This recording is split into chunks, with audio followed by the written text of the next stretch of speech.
Alors deux choses, Jean-Paul Alduy, par rapport au dossier du TGV. On n'a pas très bien compris, et vous allez nous clarifier les choses.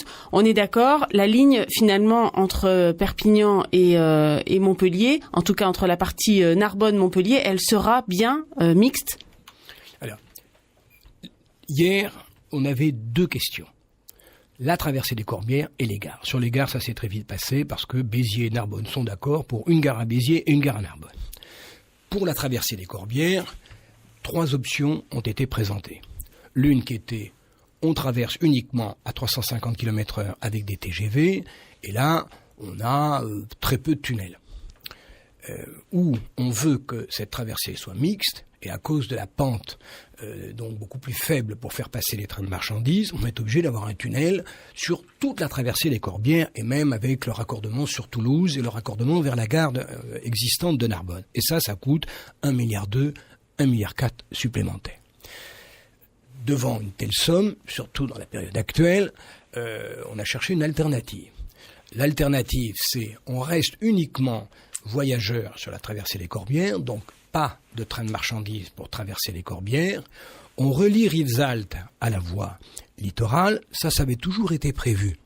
Et lorsque la voie littorale sera, disons, supprimée, soit parce que le réchauffement climatique oblige, elle risque d'être sous-marine, elle risque d'être sous-marine dans l'Aude, soit parce que le report du trafic d'une autoroute saturée vers le train fait qu'elle ne pourra plus accepter les trains de marchandises. Ce jour-là, on réalisera une voie spécifique marchandises et peut-être TER le long de l'autoroute A9 actuelle, c'est-à-dire sans modifier, j'ai envie de dire, les emprises actuelles qui traversent les Corbières avec l'autoroute. Donc, voilà pour la traversée des Corbières. Ensuite, j'ai posé la question, et quid du Soleil et de Baau?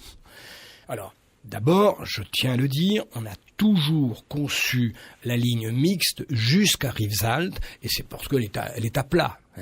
Et donc c'est simplement un problème de gestion par la SNCF. Certains TGV passeront par la gare de Perpignan, d'autres iront directement. Certains trains de marchandises passeront par la gare de Perpignan, d'autres iront directement. Et c'est la SNCF qui gérera ces flux. Par contre, sur le Soleil, la question était très grave, car une proposition de RFF faisait passer le TGV en viaduc sur le Soleil, et évidemment, passant en viaduc sur le Soleil, avec la falaise du Soleil, quand on arrivait à Baau, on était avec des talus monstrueux. Donc, j'ai obtenu hier que on passe en tranchée sur le Soleil, donc le plus bas possible. On franchit la tête, on aura donc quand même un talus à Baau, parce que le franchissement de la tête oblige, on ne peut pas retrouver le terrain naturel immédiatement, mais vous voyez que le talus n'aura rien à voir avec celui qui avait été prévu. Et on se remettra au niveau du sol le plus vite possible, sans doute à la sortie de Baau.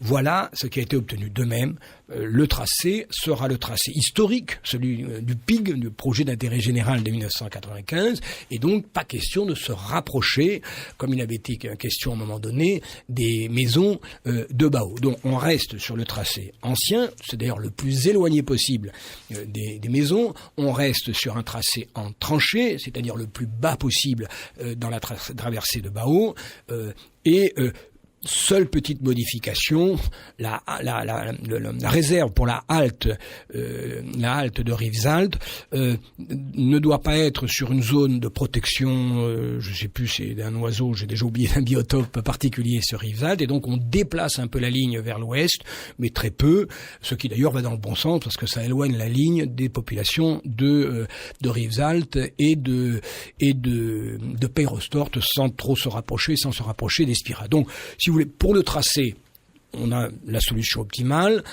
Pour la hauteur, on a la solution optimale. On ne traverse pas les Corbières par un tunnel. On prévoit à terme une voie spécifique fret le long de l'autoroute A9. Et il y a 2 gares, l'une sur Narbonne, l'une sur Béziers. Mais il y aura une halte sur Rivesaltes. Mais il y aura bien des trains de marchandises qui passeront à Peyrostort et Baau. Mais oui, c'est un problème de gestion. Certains passeront par Peyrostort, Baau, d'autres passeront par la gare de Perpignan. On ne peut pas tous les faire passer par la gare de Perpignan, sauf à saturer complètement la gare de Perpignan et faire de la gare de Perpignan une gare de marchandises. Merci.